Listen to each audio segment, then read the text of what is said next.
Now, the Bible also has, as I'm sure you know, the story of Noah and the Great Flood. Was this story simply inspired by the sinking of Atlantis and Lemuria and Mu, or was there some separate major flood that the story is based on? Were weren't based on it is one of those stories, but there are many such cataclysms, yes. So did Noah really exist? Yes, that was not his real name, but he existed. So, like, did he really build a ship with animals, a male and a female from each species? Not that literally, but there was a database. So, like, I mean, when was the flood that he went through? Was that the sinking of Atlantis? Yes, or the aftermath of such. Okay. So, like the ending of Plato's writing book, whatever you call it, Critias, like it says that Zeus became unhappy with how the population of Atlantis was behaving and wanted to punish them, and so he gathered all the other gods together and said to them, and then suddenly the book ends. Like that's the very last thing. And like, do you know why it stopped so suddenly? I mean, did Plato die before you could finish it, or like did the rest of the book just get lost over time? Perfect censored. Censored? Huh. Yes, just like your Bible, many other later relations of similar stories, which more or less ended with the flood. Right? Okay. And of course, likely some didn't want the confirmation to come out who helped what side to do what.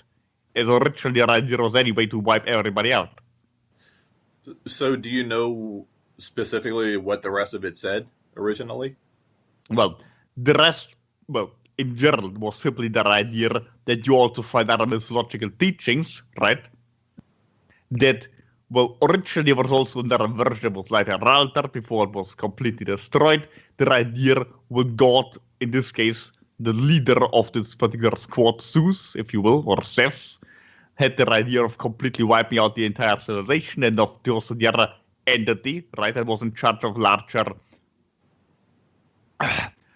that area in the region, Poseidon, for example, right, had the idea, well, the people should be saved, and therefore building something in your Bible story would be an ark, right? There was perhaps another term from in the Greek mythology version of it, but in general, the same term, perhaps not used, but the same idea, something like a spaceship that you would consider now today again, like a larger one, that took up people, saved certain genetic stock, etc. So it's not the idea the whole world was flooded. Noah had to bring animals of two different genders of every kind, etc. Not this nonsense, but simply the idea of bringing people on a ship, a certain group from the region, because everybody else was going to get drowned, right? And some people were being saved, and therefore the whole conflict or the whole project was abandoned. Well, now the people died anyway, but not everybody, and now, well, fuck it then. We're just leaving then, right? This whole story. There's very numerous mythologies over your planet. Just in this case, a certain part of it was abridged, in other areas was entirely destroyed. But the story is more or less everywhere the same. It was the conflict between those two different parties, one that wanted to wipe out the entire planetary population at the time, especially the region where it was the interbreeding of a certain extraterrestrial visitor at the time of a humanoid nature, right, with the surface population, therefore creating what you could refer as half-breeds. And some of them are, well, those are our children, the others have the idea, well, those are half-breeds and they should not exist.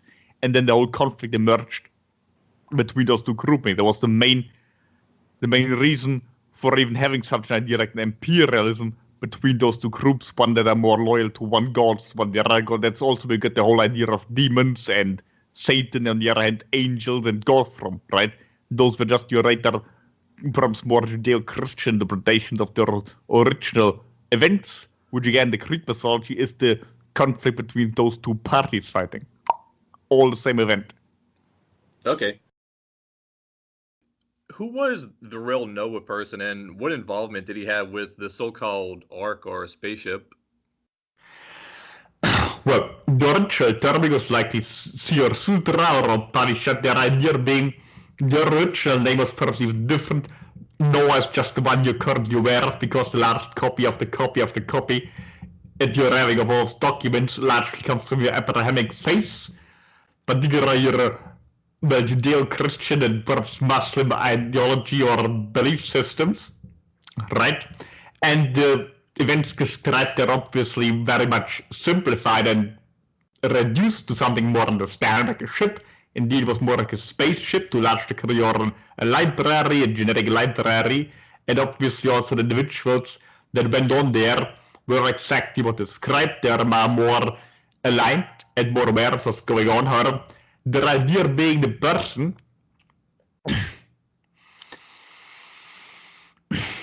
comes from a certain bloodline.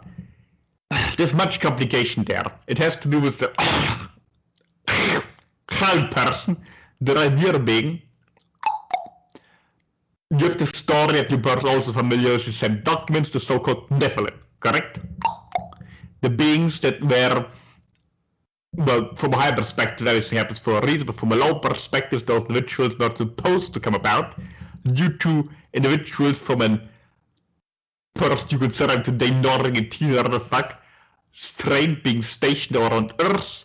As you're also familiar with the Greek mythology, for example, your Roman, the idea of all those relationships of individuals up there was mostly females on Earth, sometimes the other way around, but usually males that were stationed simply as soldiers, their children with women down there. There's obviously, well, today we would consider it conspiracy theory of being the case with Noah, as there was a lot of conflict about this whole idea. We don't have exact details if this was the case or not. Either way, he had more DNA from someone up there when this happened. If this is likely to sexual intercourse, but it's not a guarantee. And therefore, through such an event taking place, or in the other means, he was perhaps more like paradise, and therefore the idea being, well, if then we're going to destroy certain armed entities that are, well, from one of their factions, there are, well, of a certain bloodline I want to get rid of, and then obviously their faction, but, well, it's really complicated to describe if you know a person, because in your Bible mythology you have only one person that's schizophrenic. Actually, there were numerous others. You have the Enki Enlil person. Actually, there were even more than that. Simplification of simplification. We believe you have a new word for the new language. You are certainly going to find in vessels. Whatever. There are certain oversimplification, the reduction of different qualities to more to lesser gods, and particularly the magic person subsumized a lot of those, and then later also obviously your Bible version is much condensed.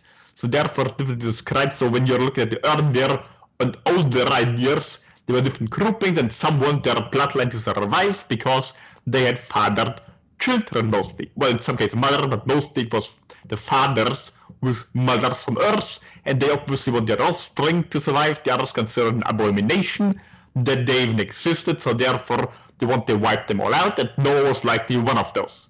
Well, again, it's a conspiracy theory, etc., as there was also a large debate over it, if Noah was one of them or not, if he was a legitimate child or not, and of course there were also lies in the seed, and you're aware, in your mythology and your religion especially, of their idea, well, there are demons and angels, or God and the devil. The God is always truthful, the devil is always lying. But here, of course, those often associated with us, not always, in some mythologies not so much, correct? We certainly appreciate the more honesty there, or for most cases, you're very dualistic approach there, so therefore, the whole idea comes up that, well, if this is written and said by angels of God, then obviously it's fact. If it's a demon, then obviously it's false, or it could be false, and we don't really know. But the reality is, different factions, some also that were written down as fact, mythological facts, or religious facts, are also sometimes just opinionated, right, from a certain being out there you consider God, or your ancestors, or angels, or whatever. So therefore, there's also debate about no person, if he was illegitimate or not, if he really was from his father or not. Same as the Jesus person, really. And obviously, what was made of it was Gabriel the father, in our opinion, very clearly, artificial insemination, or Joseph the father, or anybody else, likely simply Gabriel. In Noah's case, also very likely, but not certain, someone from up there, what you consider now today, perhaps a northern interior, fathered child. Therefore, those others that were also affiliated with what you then consider in your mythology, demonic entities, or the Azazel especially. Again, those are all terms from your Judeo-Christian mythology, original names were different. They were also the ones that had fathered those children, therefore they intersected and made sure that this particular person who weren't certain who the father was. Perhaps the assassin person weren't certain, could have been somebody else, but either way high up. Perhaps then the later was the person you heard of Enki from the Sumerian mythology, contacted the offspring and suggested that he will get his ass out there, so to speak, and get on a ship. Not certain if there was any building involved. The ship was likely also a spaceship, yes. And then get, of course, not animals of each kind too, but what are in your genetic library. Get off there. Also, we don't see the entire planet being completely and utterly annihilated, just what was currently the known world back then, also involved in the flood. Remember the Atlantis region, Lemuria, etc., those catastrophes, all of this ties into it. And of course, there's the great conflict between the group that the religiously affiliated with those back then, that then had then some were chosen by certain gods to carry out certain tasks, others were chosen by other gods to carry out other tasks, and that how also lately a great conflict emerged in the Mesopotamian region, which largely influenced even your politics until this very day. But some of those things are perhaps too far-fetched to enter now. However, the main part of more person is it was mainly about the Nephilim and the disagreement if their offspring should survive or not. And with the Noah person, obviously, in our opinion, at least more understanding, was one of them, or was found in a similar fashion, which plagued the people in the Mesopotamian region for the longest period of time, as there were also a lot of upheaval about them, and the women there being taken from men out there, etc. And then, of course, there was also the whole conflict about, well, regions simply if you left today, resources, etc., with different groupings. And then, of course, also between so-called god factions that were firing each other. We did not have much involvement with their likely support to a large degree the grouping that later become affiliated with this person that you're now familiar with, Enki. But again, if you're going to the god-devil perspective, then obviously we were usually identified with the proverbial devil, but syncretism, I believe, is the correct term, of things being lumped from one god onto another entity, etc., and then it gets so complicated that very often attributes from one side gets on the other, etc., depending who writes this history, as you're familiar with. It's usually the victor. We hope we could bring some clarity in this whole topic once and for all, especially considering this one individual that you are now familiar with as Noah from your Bible mythology. Okay, so basically, what happened to Noah and the ship after the sinking and the flood? Well, the sinking of the continent and the great flood that destroyed various areas left certain regions intact. It wasn't an entire destruction of the planet, as we mentioned previously, so the ship simply landed again, and people on there got off.